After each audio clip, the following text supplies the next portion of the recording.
welcome. Thank you for being here. How did you get into any kind of genealogy or your family history? Um, well, I'm kind of young for it.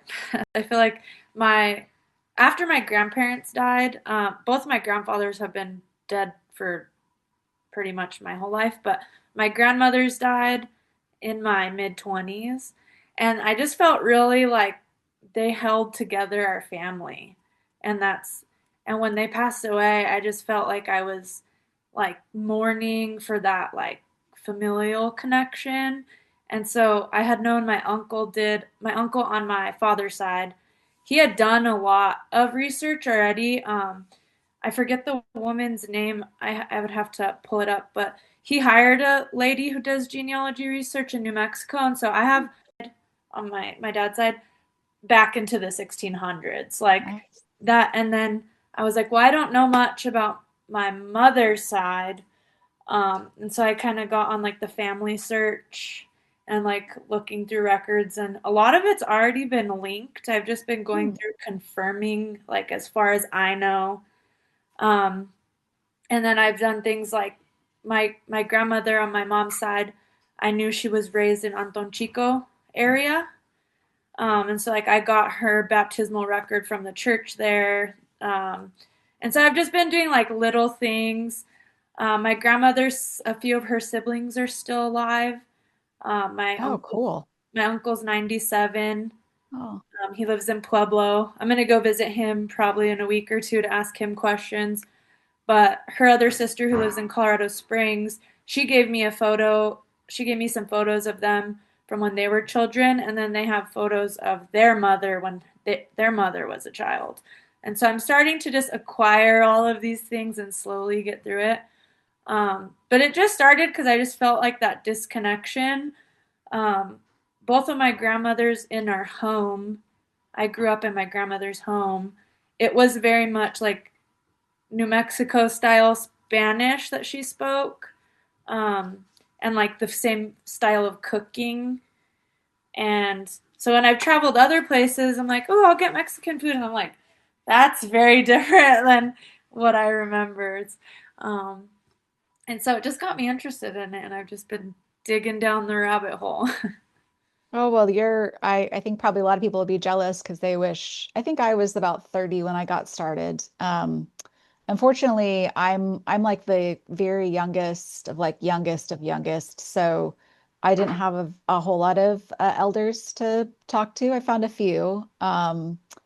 And I try to, whoever I can, but it's so great that you still have those people who are still around that you can ask questions, and Yeah. because that's such a huge regret for so many people that they didn't know enough at the time to ask certain questions.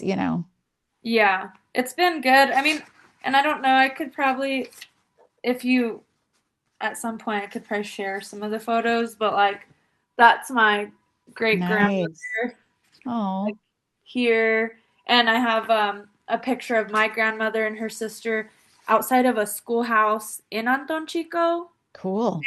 It's like the adobe brick, and all the kids are in front, and there's just like a one classroom schoolhouse. And so I've like been acquiring those things because I'm like, oh well, if I don't ask now, I'm never going to know. And Hmm.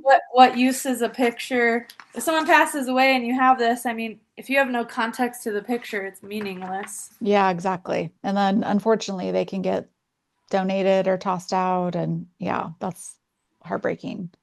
Um, yeah, that's great. I just connected with a cousin on my mom's side last weekend just to ask him some questions, and it turned out he had some like photos of my great great grandparents that I never knew Oh, existed. Like cool. I'd never seen photos of them. So yeah, I don't know why. Yeah, you just don't know. You got to really like just ask because it does Yeah. also tend to be like the cousins and stuff that I'm kind of trying to track down um some descendants of like my dad's cousins who he never knew, I never knew, but like I have now in my possession f really amazing photos of like their families like when they were little.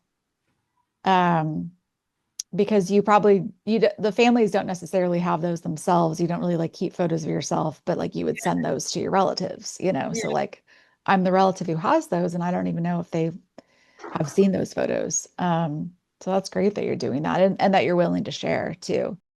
So you were close to your grandmothers, Mhm. and did you pick up Spanish from them? No, I wish I did.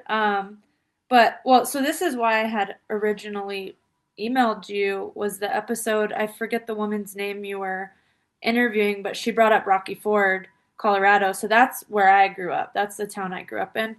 And my grandma, they moved there. She was already a young teenager, but this was in the 40s when they moved there. And then my other grandma grew up there her whole life.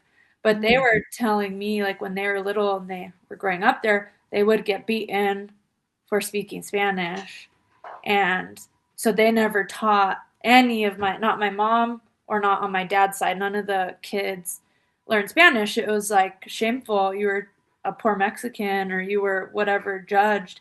And so they just grew up like ashamed of that. And so then it just like broke, the language just like broke. Um, but I remember like my grandma would call her siblings on the phone. She would miss speaking Spanish, so she would call and like talk on the phone for an hour or two with her siblings. And so I would hear her, or she would say, little things all the time, like small words to say stuff. But um, other than that, not really. I wish I could learn. Have you started to try to learn? I just started. I've been doing Duolingo this year to try to just like get like a real baseline. So I Um, like Duolingo. It just is sad. Like it's a hard one for me because I want to learn the New Mexico version. I know. And I think someone you interviewed though Yeah, had that resource. Maria Dolores Gonzalez does one. I want to get a little bit like baseline. I don't want to just like start from scratch to because she said like she does do one-on-one, even like if she only has one person who wants to learn, she'll do it. But like I was like, oh, that's a lot of time for Yeah, her. And she said she really wants you to be like dedicated, like really put in the time. So I just want to like have go into it with knowing a little bit yeah, something. But yeah, maybe if there's at some point enough of us like that get together, then I won't feel so bad, like just like monopolizing her time just for me. yeah. We can like put a class together. I think it's nicer when it's like a community practicing because then you Hmm. practice with each other. That's the hard thing is I would try to do Duolingo for a while and you build up a vocab, but if you're not actively like practicing the conjugation of it, it's really Hmm. hard to even say anything correctly. So you're like, well, I know some words. I don't know how they're pieced together. Yeah, my partner is also learning it, but Oh, nice. he skipped section one because which he shouldn't have done, but he had already known some Spanish, and so we're like in different areas. So I'll try to like to have some conversation, and then I'm like, I'm not there yet. I haven't learned that. I'm not to that part yet. And then I'll say some stuff that's in section one that he didn't get. So, but then I've been trying to talk with my dad, and that's been really fun because he said he's lost the Spanish. Like he's always said like, oh, I don't really know it, but like especially as he's getting older and older, like it's coming back to him. Oh, And so it's been really fun. I love it so much when like I ask him, what's the word for this? Or like if we're at a restaurant or whatever, like I'll point out some stuff, and so that's been super fun. So even just like my little dinky, like I think I'm on section two now in Duolingo, but like I'm just really loving like just but you do have to really find opportunities to practice for sure. Um, but I also like I want to be able to speak it, but also like I tell myself it'll be good enough if I can just like read more stuff, in the records, like or like old newspaper articles, like if I can just at least read a little bit better, even if I can't hold a conversation, like at least, so that kind of keeps me going. yeah. I would like to learn. I Mhm. when my aunt that I went to visit, she's 89, so she's about to be 90. She's who gave me some pictures and stuff. But I was trying to ask her questions, and she was like, "Oh, well, we have these cousins who it's her first cousin. It's the my grandparents' first cousin." And she showed me so this book one of our cousins wrote Hmm. in New Oh, Mexico. cool. Up from And Anton it's like Chico. their childhood. It's like how they lived as children in Oh, a how cool. but one of his sons got a PhD in like social work, but his emphasis was more in like immigrants and Hispanic community. And I was reading an article that this is from like the 90s because she had these articles, so she gave them to me, um, and I could send them to you. Oh, But cool. he in some of these it just goes over like he starts talking about linguicide and how the language got taken from us and is like interesting because they had this language, then you're shamed for it, it's beaten out of you, but then these more privileged Anglo people, they're taking Spanish. So now my parents, they're all getting B's and C's in Spanish, and these like privileged people, they're very fluent. Well, then my parents' generation, they don't get jobs that you need bilingual language. These privileged Anglo people are getting the bilingual jobs working with our community. And Mm. like it's a very interesting just like thing. And so I was reading that and I was like, oh, I need to learn Spanish. Like it just made me like, I need to learn. Like, why did this get taken from me? And I have the opportunity and ability to learn. So I do think about that a lot. So, When was that article written? I'm kind of curious. this article, I couldn't, well, some of their references that are listed in the article are like in the 90s, but it looks like the page on this says copyright 2001. So, Oh, okay. um, but I even have a copy of his whole PhD thesis or like how Oh, you defend cool. it, and it was all on like linguicide and the culture and the Hispanic culture and like it's actually really awesome. I'm only just started it, but I mean it had me tearing up a little bit because I was like, wow, I've like really lost all of these things. Um, and then I feel guilty I didn't ask my grandma more questions when she was alive, but Well, and then it's also like they they experience shame, like my dad's generation, for speaking it. And now I experience shame for not speaking it. yeah, So it's just a lot of shame, it, unnecessary shame. yeah. Um, so your grandmother grew up in Anton Chico and then she moved to Rocky Ford. Yep. Do you know why they made that move? So I'm not sure exactly why, and I'm wondering if it had to do with like the land grants and stuff that was going on there, because I know they lived on a land grant in Anton Chico. But I know her parents moved, and the kids, and like a lot of them went and worked. They had a sugar beet factory, and they were into beet farming in Rocky Ford. So I think they went just to work in agriculture. Um, but that's something I want to ask my uncle when I visit is like, why did you guys go and move? Because they all came up to Colorado together. So, um, Hmm. but I think right around the time they left, her grandmother had died. I think they stayed there for the grandmother. Uh, Hmm. and then I think when she passed away, they moved to find work. Okay, so she moved with your grandmother moved with her siblings And her parents, yeah. and her parents. Oh wow, okay. So that's big. Yeah, I was curious because I can't remember who else. Oh, I think maybe somebody I was talking about Las Animas. Because I know like Rocky Ford for agriculture. And so I was curious,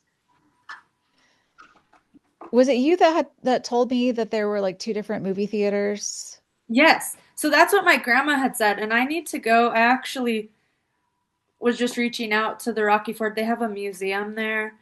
that's open a couple days a week, and I'm gonna try to go see what resources they have. But that is what my grandmother had told me. They had a English speaking movie theater, and then they had one that played Spanish movies. But even if you knew English, they wouldn't let you go. And Yeah, like so, in the 50s or 60s? like the 40s, Oh, the 40s. Okay. when she was like a teenager, when they had moved there. And so that's what she said. I haven't like confirmed. That's why I wanted to go look at the museum or see if there's like documentation of that, or other older people who live there. Maybe my uncle can confirm, but um, yeah, Yeah, because it's hard to believe, especially, I mean, towns are so different now. They used to be so vibrant and have so much more going on. It's hard to imagine with Rocky Ford now that they had even that they would have two movie theaters. yeah, Um, but that probably speaks to, well, first of all, that the population was greater back then, but then also that they were really serious about their segregation. yeah. Were there also, was there, did she ever like feel like there was a difference between, were there, at that point, there were probably migrant workers from like more recent migration from Mexico. Was there like a distinction there? Did she ever talk about, distinguishing herself from more recent Mexican immigrants? I don't know that she never really said that, but I mean, just even when I grew up, I feel like there was a distinction. I feel like everybody, at least in my upbringing, was pretty good, or maybe I just was naive to it. But you did kind of know who the more Spanish, Hispanic people are because they're like, oh, we're Hispanic, and then like who are Mexico immigrants. But it's hard to say. I don't remember her specifying that.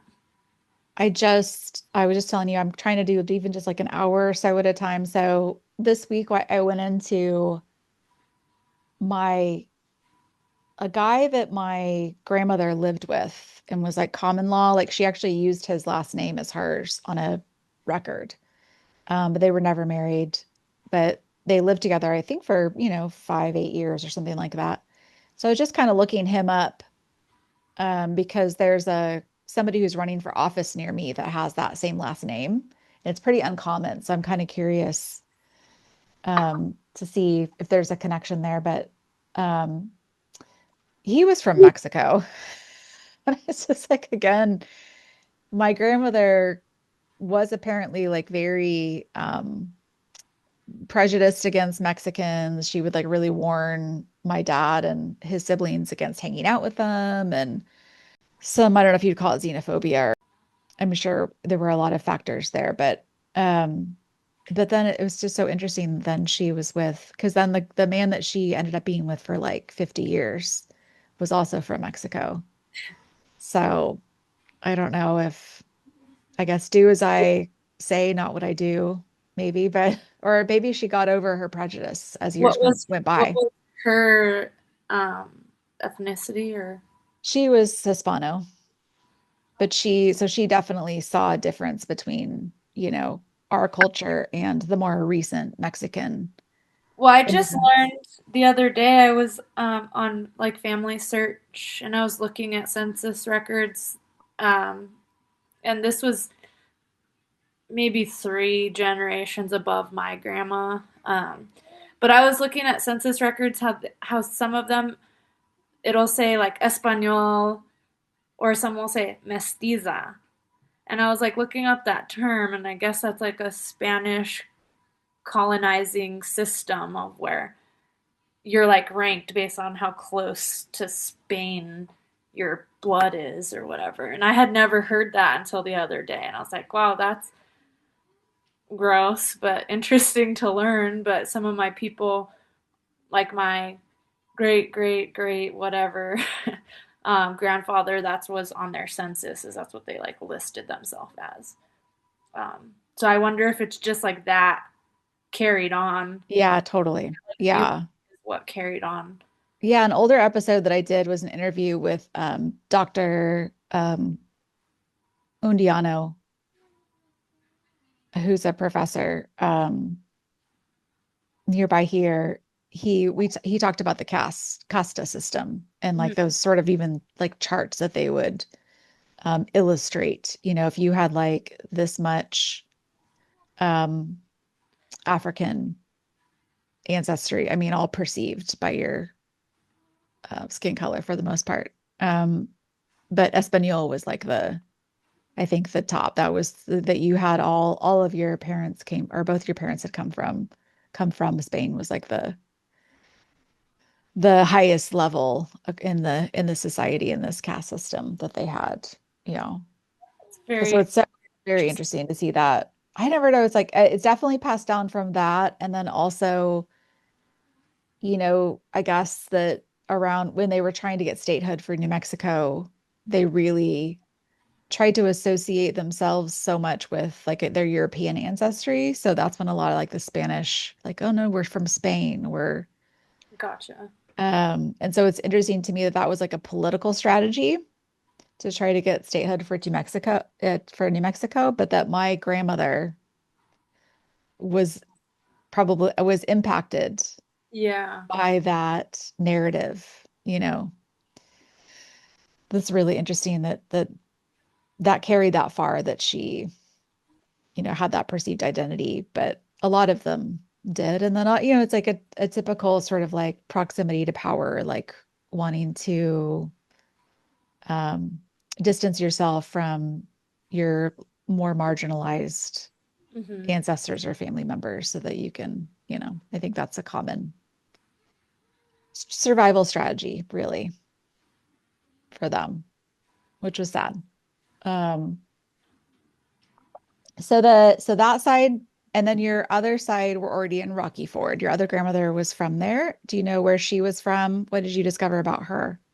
Well, so my grandmother on my dad's side, her parents were both born in New Mexico, but they had moved, I think, for the same reason to work Hmm. agriculture, and then she was just born there because when they moved, my great grandmother was pregnant with her, so she was. Wow, Um, gosh, and so stressful. then my grandpa on that married her eventually, he was born in New Mexico in like Maxwell area, Oh, cool. That's interesting. and that's and then the side I was first talking about, Lucero, um, my mom's that's my mom's mom. She ended up marrying a white guy, so I don't really look into his. And like whatever, we could already guess where that side is from. But then my dad's side, both parents were my lineage is from the New Mexico area, and I mean my uncle, I don't know. I would just show you. My uncle put a lot of work into Wow. it. Like it's listed into like I have everything into like the 1700s and some further back. Um, but it's all New Mexico. So the one is from Maxwell, and then what are some of the other places they came from? My grandmother's mom, Cleophas Garcia, she was from Oh Sapello, yeah. By Mora. and then Chaperito. I'm not Spanish. I'm trying my best. Sapello. Yeah, a lot from that area Interesting. until like Yeah. 1818. They're around that area. It looks like. Yeah, I think a lot of them came from like there and went up to like Trinidad. Or I mean, or those that was pretty early days. And then like when mine came up, um, then they settled like more east of Trinidad. So I wonder like as, you have more Mhm. land became available, they started to move eastward. I think later probably that went to Rocky Ford, would imagine. Um, well, that had to have been stressful to be pregnant and pick up and Yeah, move like that. I need to.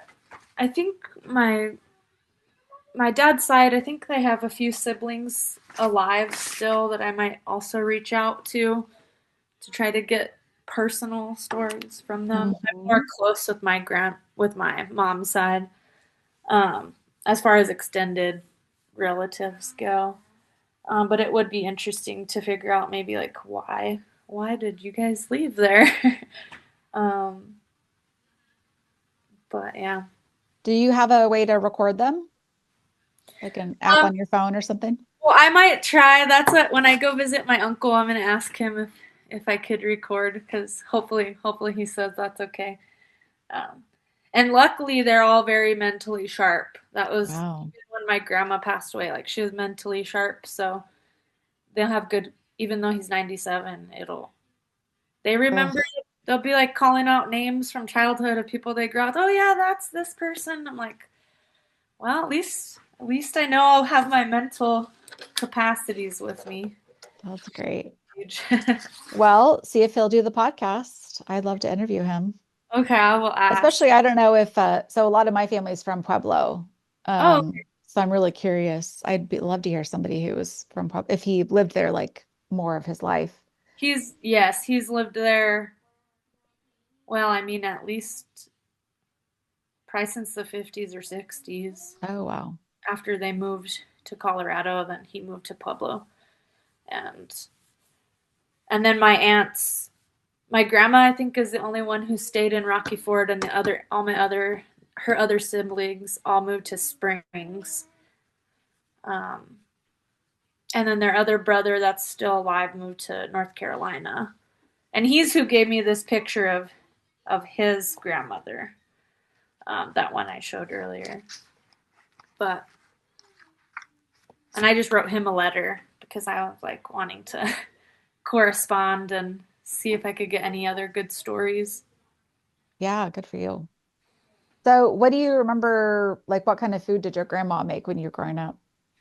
Well, like she taught me tamales, so like I would make tamales with her, like the normal red chili kind, and then just we would green chili all the time.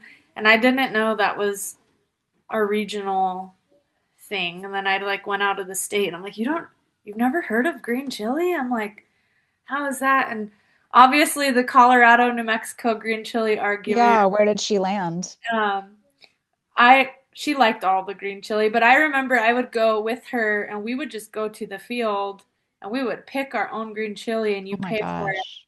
you pay for it, and then we would have them roast it for us. But we would go like with buckets and fill up 5 gallon buckets, and I would help her fill them up, and then we would have them roasted, and then I would help her like clean them, and then we would freeze it so we had chili all winter.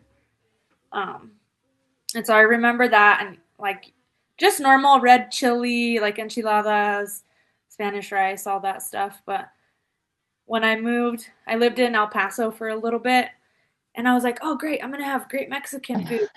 And like it's good food, but it is different. I would drive up into Las Cruces to go get like the type of food that felt like what I was used to. And so I was like, oh, my grandma did keep that with her. That was a New Mexico thing. Hmm. Um, What did she put in her tamales?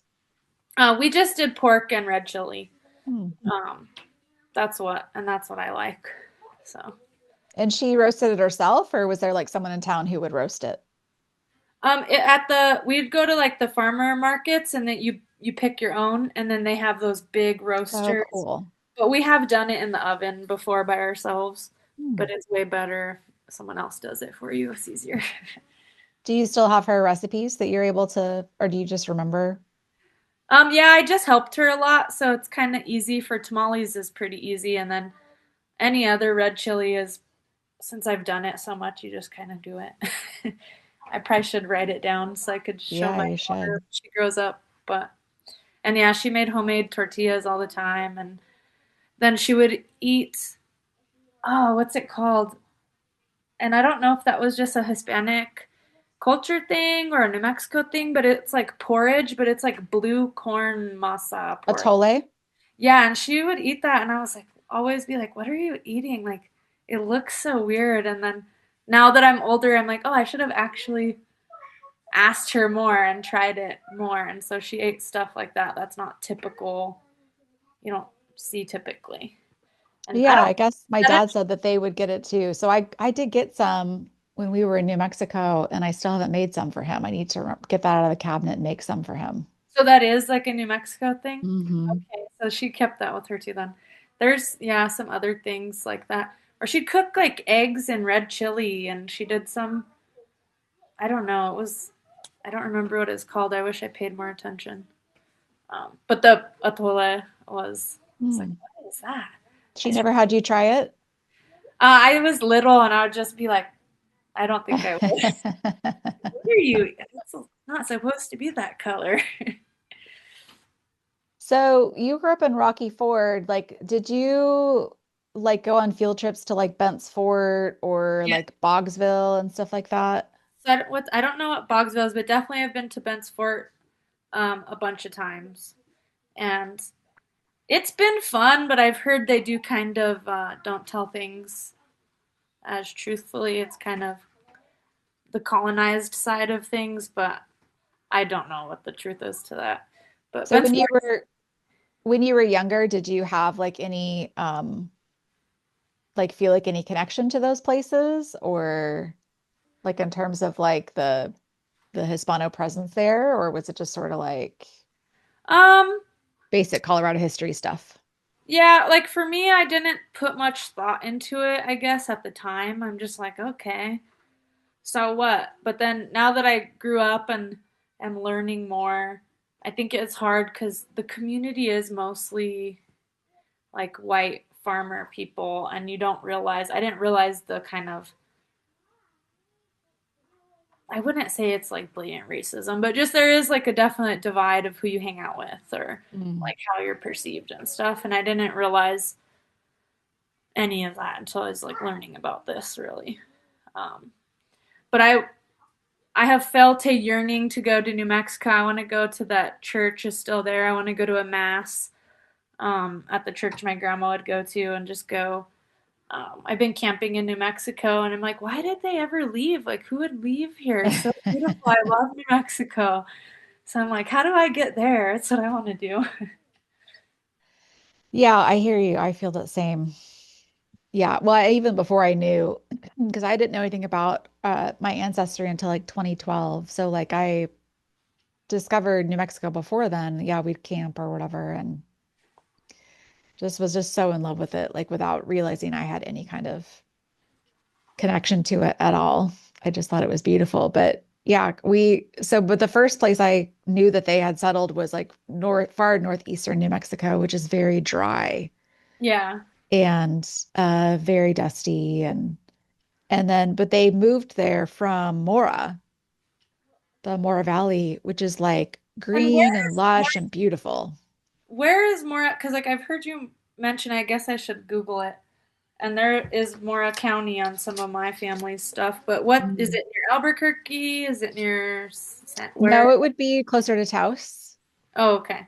So there's a couple of roads in and out of Taos, and if you take one of them, will take you like if you went from Taos to Las Vegas, Okay. you would go through Mora, and I think they pronounce it Sapello. Okay. And we got corrected. I thought it was just Sapello, but it's like Sapello, I think is how you Okay. pronounce that. But I've been um, camping near like Jemez, oh yeah, which is kind of gorgeous. near the Taos air. Like it's in that region. And No, that's a little more over west is and it? down. Look I'm like, I like, just remember when I drove back to Colorado, I did drive through Taos to go up through like San Luis Valley. Um, but oh my gosh, it was so beautiful. I was like, I just want to live out here.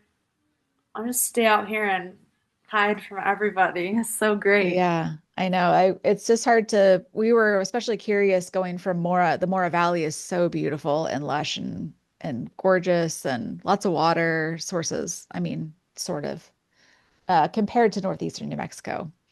So we were just like, why did they leave? Why did they move here? But it's all just sort of resources. Mhm. Um, as each generation, you're trying to divide what land you have like among all your kids. And so then that gets smaller and smaller down the line. And then they just want, land of their own. And There were farther reaching points that where they could settle and get their own land or homestead or whatever. I found out that the ancestors that were in the Mora Valley and had some land then ended up homesteading in the absolute most inhospitable environment possible in the panhandle of Oklahoma, Oh, right across from the New Mexico border. And you're just like, why? Why? But I think it's just survival. Like they just ran out of land, ran out of resources, ran out of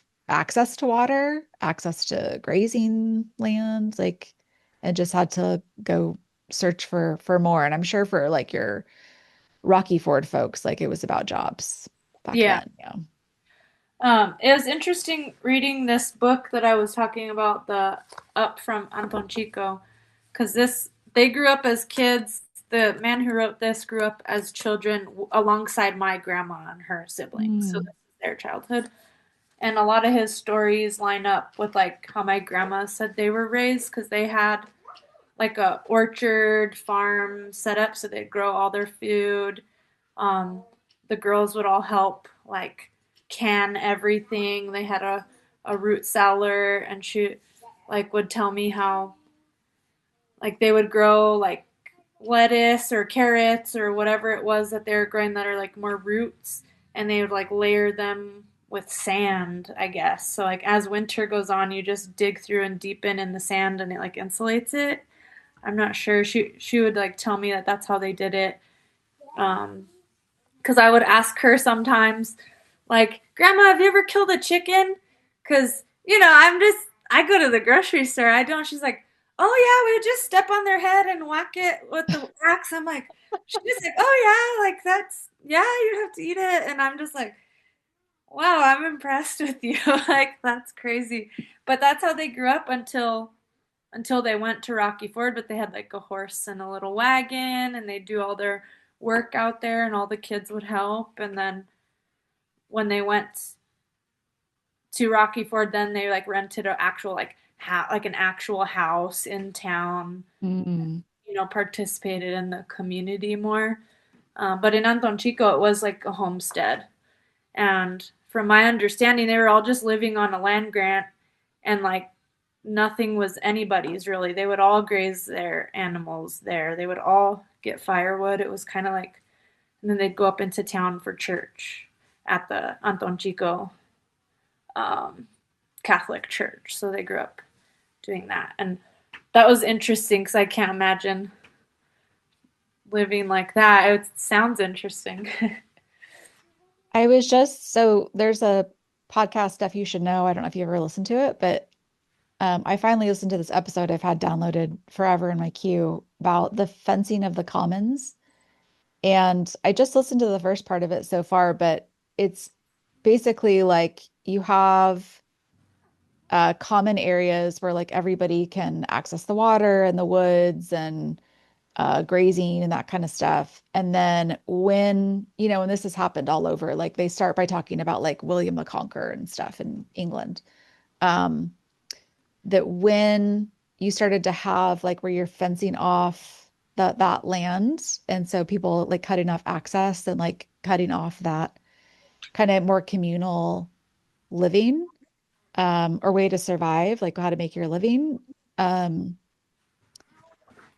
is they correlated that to the beginning of wage labor and sort of like modern uh, sort of class issues.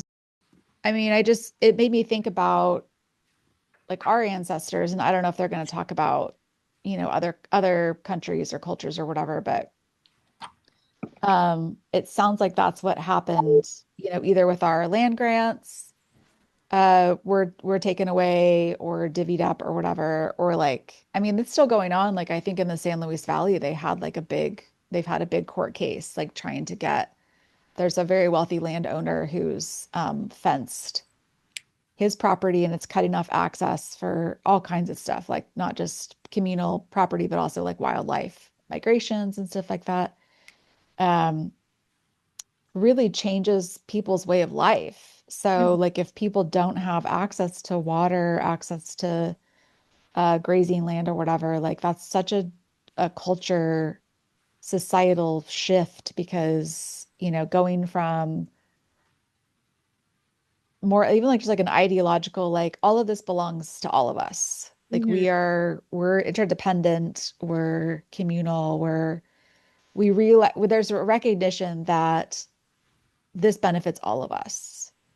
And what's good for, one of us is good for all of us, that that's sort of like the way of life that they were able to keep for so long. And so when you start fencing the commons, then that breaks up that way of life and you can't live like that anymore. And so then you do have to then maybe go look for wage labor, or you can't maybe necessarily like have that type of life where your whole family lives together on a homestead and is able to sustain yourself and be, able to grow your own everything that you need to survive and have meat. And I just thought that was really fascinating. I hadn't, as obviously I wasn't like super interested in the episode because I was just has been sitting in my queue forever.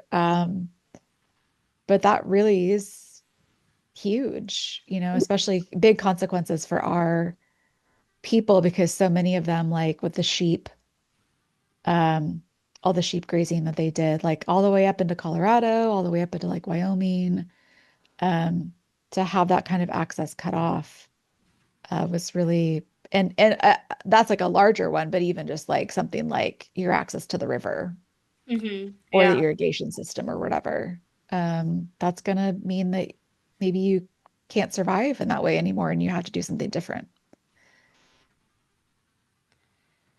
So Yeah, I it's think maybe that's what was happening like at that time period where they were like having to go, because my family also went, they went up by like Longmont, oh, okay. more farther up like that to work the sugar beet farms as Yeah, it's well. interesting too because then it seems like we stopped even doing that type of agriculture, like sugar beets. I don't know that they even have that anymore. And I think that all those factories shut down, and then even Rocky Ford has shrunk since then. When that was like a main thing. So very interesting. Yeah, I was just talking to that cousin I talked to last weekend as a farmer. And so that was a question that I had for him is, because it's now all they grow is like soybeans and corn, soybeans and corn. And so my question for him was like, what did our ancestors grow? What did you grow back then? And then when did that change? And he kind of basically said, even in his lifetime, it's changed. Like they would grow oats and hay and stuff when he was growing up on the farm, but now it's like no one does that anymore. I think it's related to like government subsidies, like Mm. they're being incentivized or subsidized to grow these certain things. And then he said that no one raises hogs anymore either because it's all moved to like factory farm confinement and stuff. So yeah, it's really changed just so much of our way of life. Mm-hmm. What else about like were your grandmothers like religious? Catholic. Yeah, they're Catholic. So once they moved to Rocky Ford, they were. I mean, not in the way I never. My grandma never really went to church, but she paid. She gave the church money every month, and she would pray and like. But I don't. I never really went to church, so I know she grew up that way, like in Anton Chico. But then when they moved, I don't remember ever going to church. But Um, did she have like a rosary around and like she had a icons and stuff? rosary, and then she always sent the church money, and then they would have like bazaars at the church to raise money, and so she would always make these like pillows with pillowcases, and she'd like do paints and like paint things on the pillows so they'd sell Hmm. those at the bazaar. Um, I remember that she'd make like sweaters where you do like the clothing paint. She'd paint like they used to make those iron-on like designs, and then she'd paint them real pretty. I don't know if you ever have seen those, but um, so she would participate somewhat in the church, but I don't. We never went to mass. I didn't grow up in mass or anything. unless somebody passed away. Then we go to a funeral. But But she prayed at home. yeah, she did. She taught me like the Our Father and stuff. Like she'd have me say that at bedtime, and so those little things. And um, yeah, Yeah, it's so interesting. I think my great grandmother, and I've heard that from a couple of people that like they were very religious, but they didn't go to mass, hmm which is kind of funny. I feel like my parents only went to mass, but sort of like didn't really do anything else. Like they didn't really like pray or we had some imagery around the house, but that was more like because it was their parents or whatever.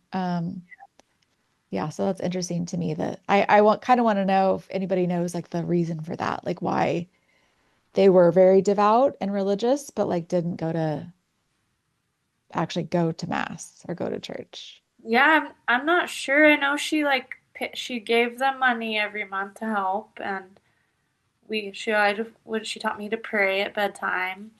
Um, and she would pray, and she never cussed. She never like drank. She was like a very good person, you know. But we never went to church, so I don't know. Are there any other fun stories or things from your either grandmother's or uh, sort of genealogy, family history finds that you found? um, well, just the recent stuff that I had found is like I shared with you, the cousins that I just learned about that wrote like about linguicide and like Hispanics losing their language, and that Anton Chico book, which I'm still reading through, and then um, I'm just hoping to get with my uncle soon and kind of get my own collection of things. Um, I don't know. I think the only other interesting things is just like the difference of way of life that I'm like, wow, like you grew up that way, and then in such a short time, like that's only my grandmother. That's really not that long of a time. Um, they went from living on like a ranch or homestead, growing their own food, canning their own food. Um, like I know um, it was either her or my other grandmother, and I get them confused because I did ask them questions a little bit. But I know they had a sister that died like as a child, like 2 years Mhm. old, and I mean they would just clothe the baby and put clothes and have it in their living room on a table, and like the family and neighbors would come and like pay their respects, and then they would have just their own funeral. And it's just like so different and interesting compared to the way we live now, that it's like, wow, like you had to pull your farm equipment with a horse. Like I just can't imagine that. They really did walk like miles to school, They probably did walk through the snow. All those fun stories. And then now it's just like, wow, lost language. I probably couldn't even survive without electricity. I don't even know how. And uh, you know, Um, I did get some really neat oil lamps that my grandma had her whole life, and with Mm, kerosene oil lamps that I'm like, cool. well, not only is that an old antique she used when she was younger, but it's actually useful in an emergency. So, Yeah. um, and my grandmothers, they sewed and did quilting and just, I don't know, they knew all kinds of really fun things that I hope to get into so I can stay like connected to them. Um, My dad's dad died when my dad was a child, so I never really knew any of them at all. It was mostly just my grandmother's that I experienced. And then it's interesting how the older generations hold the families together, because I feel like once they passed away, I have kind of lost. I don't go to Christmas and like there's like 60 of my cousins there and we're all like there for my grandma. Now it's kind of like, oh, we're all on our own in our little sections of our families. So that can be kind of sad. But Well, that can be your job now. yeah, yeah. And I'm like, that's why I'm trying to ask more questions and just find a way to stay connected. Because I don't want my grandmother's memories to be lost, and hopefully can at least keep it alive that way. So Yeah, and I also can't help but wonder like if there's, especially because so many of like our grandparents or great grandparents, not that only one or two generations from us like did live so like connected to the land, spent so much time outdoors, knew how to survive, like how to meet their basic needs like on their own. And just like how so out of touch with any of that, like our current generation is, especially just like ordering something online and just shows up at your doorstep. Like, um, yeah, we get anxiety now just walking into Walmart. You have like it's like, man, you didn't have to farm any of the food. You just walk in and grab it, and we have to. You can't even go to Walmart anymore. You have to get it delivered to your door. It's very. yeah, yeah. There has to be some kind of like I don't know, like consequence to that sort of disconnection that like our lifestyle has changed so significantly than that of our ancestors. And so I think there's like in addition to sort of like keeping that connection with our ancestors and honoring them and what they went through, like I think there's going to be a lot of benefit to like relearning some of those and like I mean some of the cultural stuff, what's that term that cultural recovery.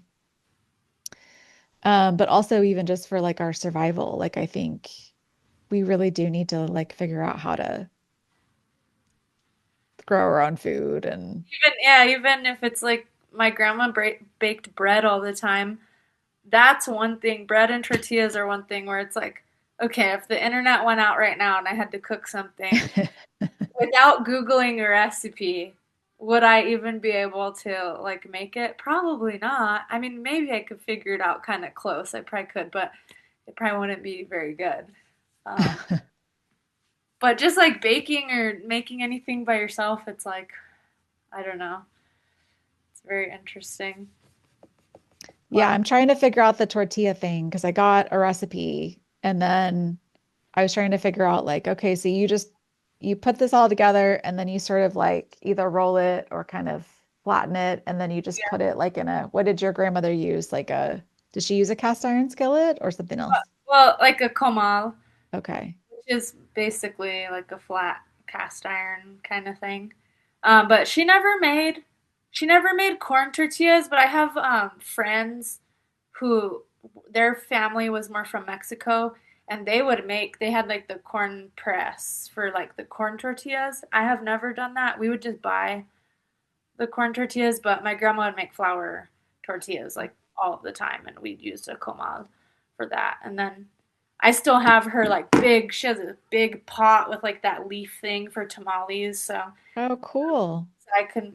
And I remember how those are my favorite, so I do. It's just a lot of, it's kind of a lot of work, but me and my sister have gotten together a few times and made them together. Oh, good. It's more fun than if you're just doing it by yourself.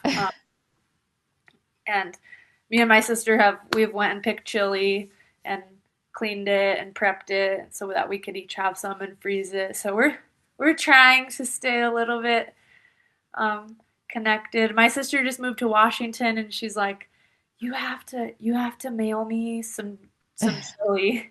So I have to, that's my job is to mail her chili. She's like, I can't live without it. Even she can't even find good um, like powdered red chili to like make Mm, enchiladas or anything. And so I'm like, all right, well, care package is coming. yeah.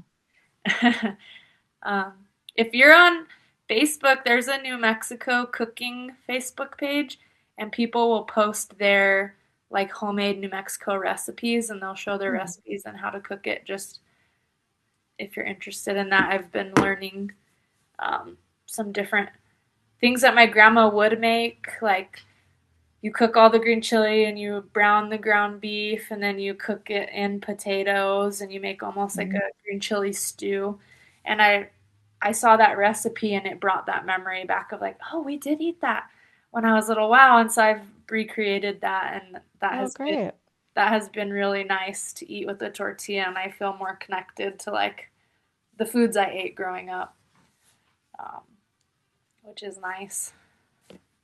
Yeah, well, that's so wonderful. I'm so excited for you. to be able to like talk to some of these people and get all this info while they're still around. Yeah, So well, keep, thanks for talking to me too, because like I will tell like my friends or even my siblings or my mom like, ooh, I found this like ancestry thing, and they're just like, okay.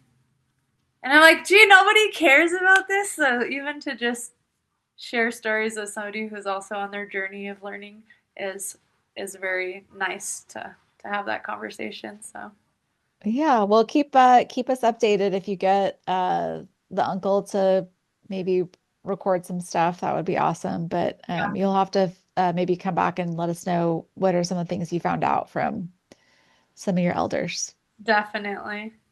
Very cool. All right. Well, thank you so much. This was great. Thanks for sharing. All right, take care. Thanks for listening to Luminaria. You can reach me at luminariapod@gmail.com. Our intro and outro music is of Varsoviana, performed by Nieves Anaya and his daughter Ernestina Anaya at Arroyo Hondo, New Mexico in 1940. It's part of the Juan Bautista Rael collection at the Library of Congress.